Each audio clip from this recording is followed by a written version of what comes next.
Hi, folks. We're going to talk a bit about existentialism in literature. That is, this notion of subjectivity versus objectivity, which is key to a real definition of existentialism.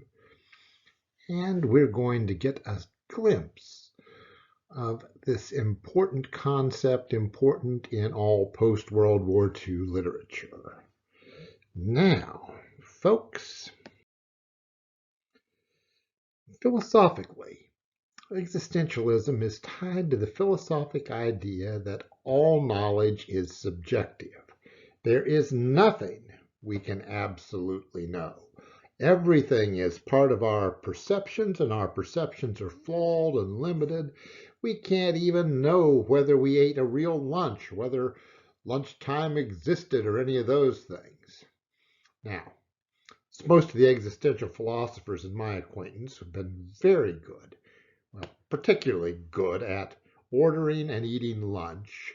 Yes, you can watch these people talk about existential despair while munching at expensive meals. So we'll ignore the practical applications of that in terms of the world, but we won't ignore the other element, values. If nothing has, well, objective basis, values in particular do not. This has been a notion out there ready to scare philosophers since Immanuel Kant noted that there is no absolute basis for anything beyond our perceptions. Now, so we must choose. Yes, that's where moderns have gone with Kant's notion that there is no synthetic a priori, that we have to choose what to believe. And in values, even those values we consider universal. Folks, hopefully all of you believe that murder is wrong. Well, those things, we can't prove any of them as absolute truth. We accept them, I think with good reason, but we accept them. Now, so the literature that we're going to care about, what we're going to talk about, runs with this existentialist claim that there is nothing more important to our lives than our values, and we can't know what the true ones are. Thus, life is absurd. Life is rooted in an absurdity, a self-contradictory element. We cannot know what it is that is most important to know. We can't understand what it is most important to understand. This is absurd and awful.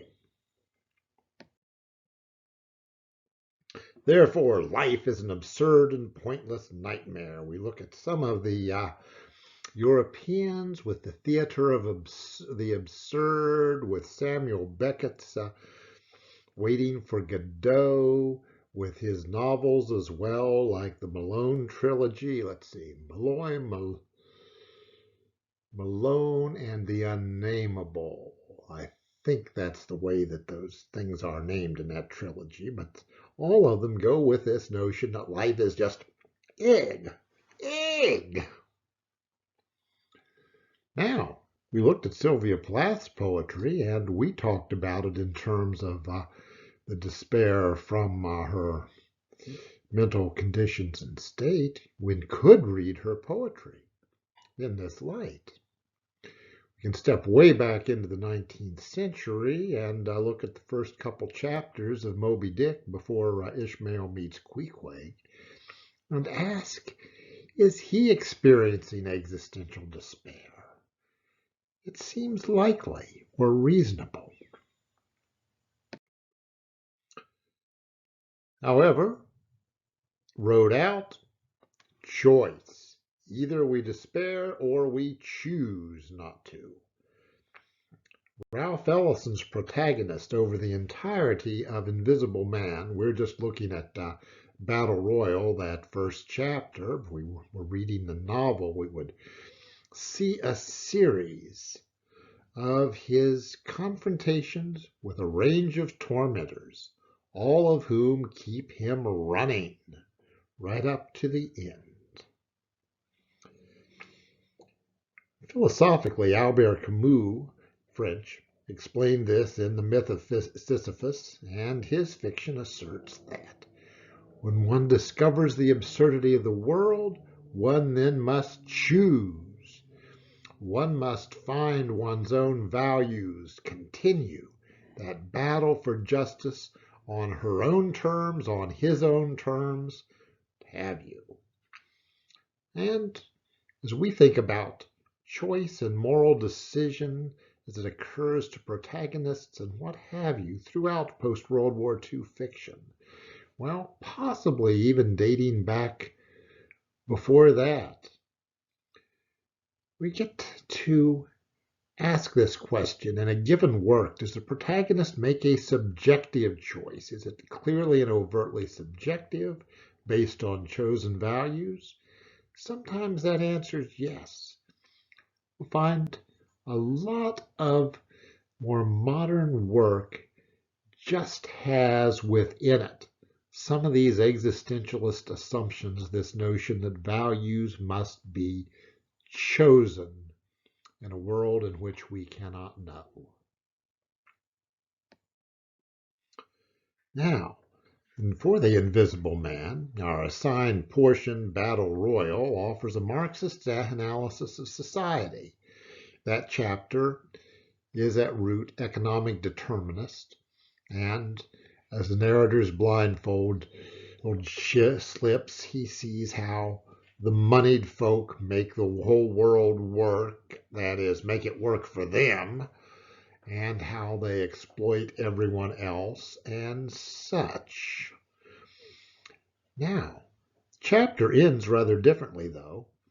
It ends with his dream, with the grandfather telling him to open this dream letter, suggesting something more in that pattern of exploitation.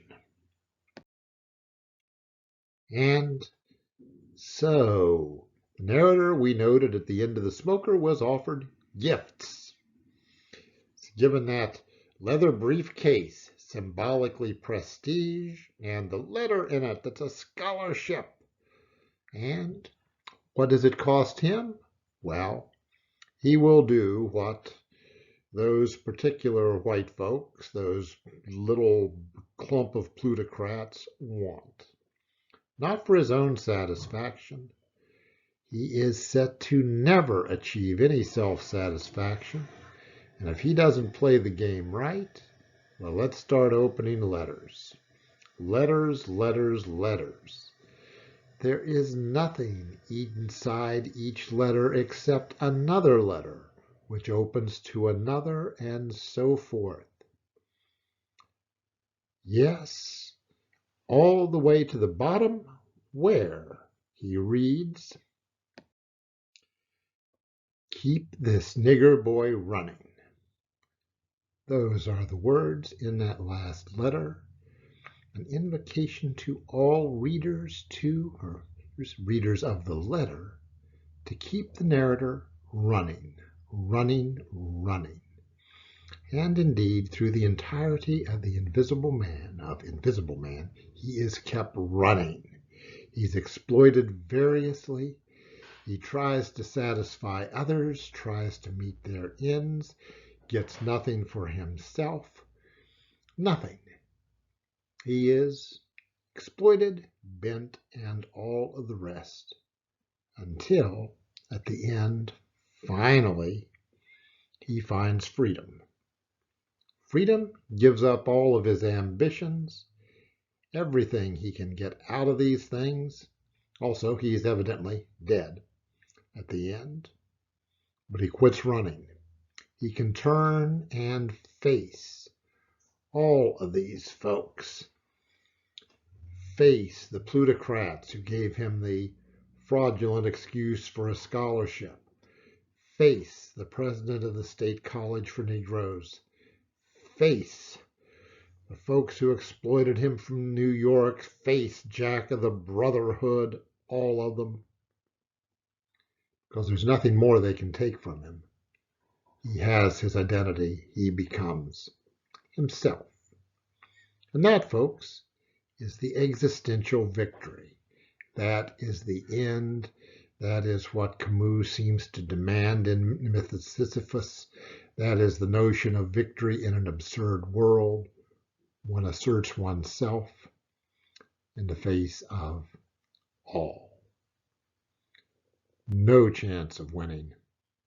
You do it because you must. And that is our existentialism recap, folks.